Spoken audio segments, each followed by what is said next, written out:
कर दी थी। भारतीय विदेश मंत्रालय ने खुलासा किया कि जब चीन ने जवान भेजने शुरू किए तो हमें भी जवाब में अपने जवान तैनात करने पड़े, लेकिन गलवान झड़प के बाद दोनों ही देशों ने इलाके में जवानों की तादाद बढ़ा दी। विदेश मंत्रालय ने कहा, भारत ने कभी भी लाइन ऑफ एक्चुअल कंट्रोल पर पहले के हालात बदलने की कोशिश नहीं की, लेकिन चीन लगातार अपनी नापाक हरकतों का अंजाम देने में लगा है।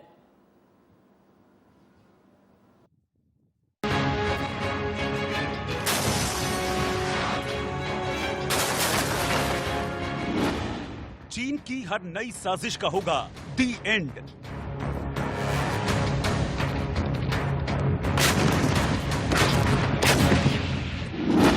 युद्ध के हर मोर्चे पर ढेर होगा डरपोक ड्रैगन।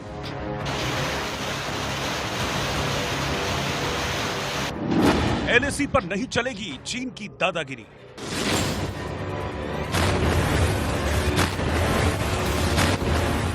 भारत और चीन के बीच तनाव बढ़ता जा रहा है। पहले पेंगोंग झील के पास चीन ने भारत के इलाके में घुसने की कोशिश की, फिर गलवान घाटी का वो इलाका जो भारत के अधिकार क्षेत्र में आता है, वहां पर भी चीन भारतीय सेना के लिए मुसीबत बना।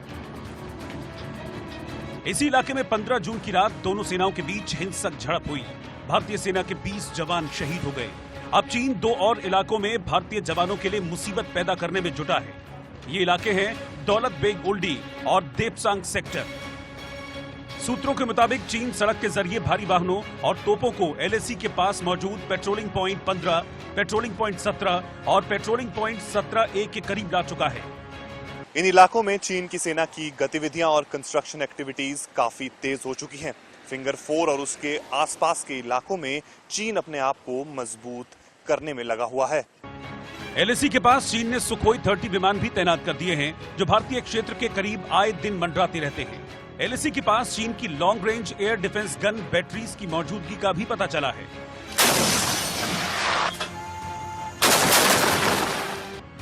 इतना ही नहीं, चीन ने लाइन ऑफ एक्चुअल कंट्रोल के पास अपनी गतिविधियां और बढ़ा दी हैं।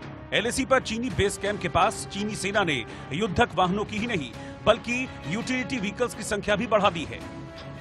चीन की ओर से ये बेस कैंप 2016 से पहले ही बनाए गए हैं, लेकिन इसी महीने सैटेलाइट पिक्चर्स से मालूम हुआ है कि वहां नए शिविरों और वाहनों के लिए नए ट्रैक भी बनाए गए हैं।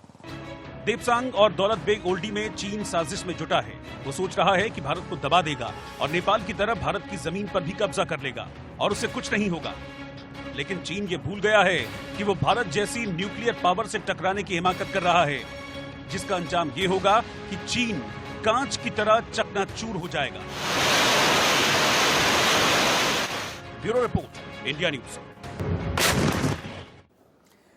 क्या आप देखना नहीं चाहेंगे कि कैरेक्टरलेस चीन की काली क्रोनोलॉजी क्या है? 1950 से लेकर के अब तक कितने धोखे दिए हैं चीन ने। एक बार फिर से चलते हैं अपने अगले स्टूडियो, जिसके जरिए आप देख पाएंगे कि कैरेक्टरलेस चीन ने अभी तक 50 चालबाजियां की हैं। 1950 में भारत चीन में डिप्लोमेटिक बातचीत की शुरुआत हुई। भारत ने यह कहा कि चलिए ठीक है, गैर साम्यवादी देश के तौर पर हम एक इनिशिएटिव लेते हैं, और ये शुरुआत होने के बाद 1955 में इंडोनेशिया में एशियन अफ्रीकन कॉन्फ्रेंस में फिर भारत ने यह कह दिया कि ठीक है, हम भी अपनी तरफ से एक हाथ बढ़ा रहे हैं। भारत चीन समेत 29 देश कॉन्फ्रेंस में शामिल हुए। 1955 में 60 का दशक की शुरुआत हुई। सीमा विवाद की वजह से भारत और चीन के बीच में युद्ध हुआ। युद्ध में पीठ में खंजर भोंकने का काम किया चाइना ने।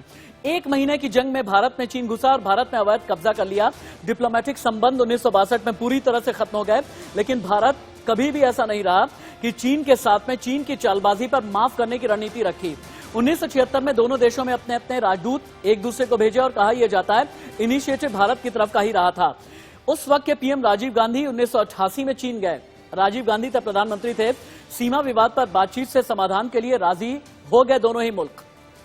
1992 आते आते राष्ट्रपति वेंकटरमन चाइना गए। 1993 आते आते इस बात पर रजामंदी बनी कि क्यों ना एलएसी पर एक शांति समझौता किया जाए।